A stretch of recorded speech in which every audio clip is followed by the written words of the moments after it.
আলাইকুম এভরিওয়ান। আজকে আমি চলে এসেছি নতুন একটি ভিডিও নিয়ে।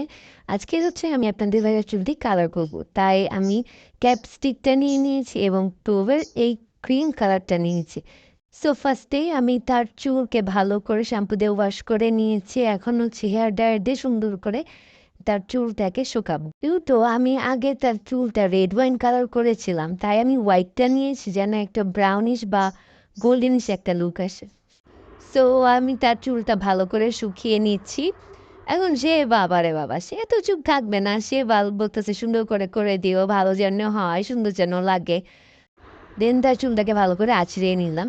তারপরে আমি ক্যাপিস্টিকটা নিয়ে ক্যাপিস্টিকটা তার মাথায় পরাই দিল এবং সে নিজেকে দেখতেছে তাকে কেমন লাগে।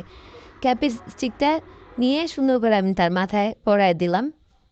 হেয়ার ক্যাপটা পরানোর পর তাকে লাগতেছিল নিউবর্ন বেবি, যেমন মানে ক্যাপ পরানোর পর লাগে ওরকম।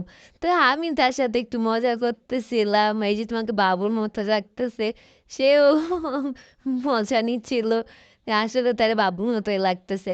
তো এভাবে করে আমি সুন্দর করে টাইটভাবে ক্যাপটা পরায় নিয়েছি এবং সে হাসতেছে, তাকে যেমন বাবুর মতো লাগতেছে।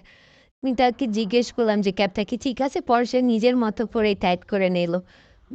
দেন সুন্দর করে বেঁধে নিচ্ছে, আমি আবার একটু পিছিয়ে দিয়ে তাকে ইরিটেট করছি এবং এই স্টিকটা দিয়ে আমি যতটুকু পরিমাণ চুলে কালার করতে চাই অতটুকু পরিমাণ কালার বের করে নিলাম। যারা কালার করা সম্পর্কে আইডিয়া আছে তারা সবাই জানেন কীভাবে স্টিকটা দিয়ে কুচিয়ে কুচিয়ে চুল বের করে আনতে হয় এবং তার উপর কালার দিতে হয়। সো আমি ঠিক হোয়াইট কালারটাকে একটা কাপের মধ্যে নিয়ে নিলাম। অল্প ফার্স্টে মিক্স করেছি যেন পরবর্তীতে লাগলে ইউজ করা যায়, ডেভেলপার এবং কালারটা দিয়ে মিক্স করে নিলাম।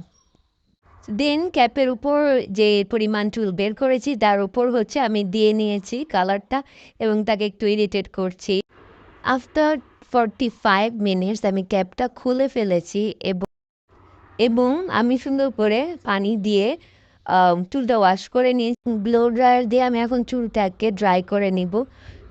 কালার করার 3 দিন পর পর্যন্ত চুলে শ্যাম্পু না করাটাই বেটার। সো এই ছিল ফাইনাল লুক। আশা করি আপনাদের সবাই ভালো লেগেছে। আল্লাহ হাফেজ।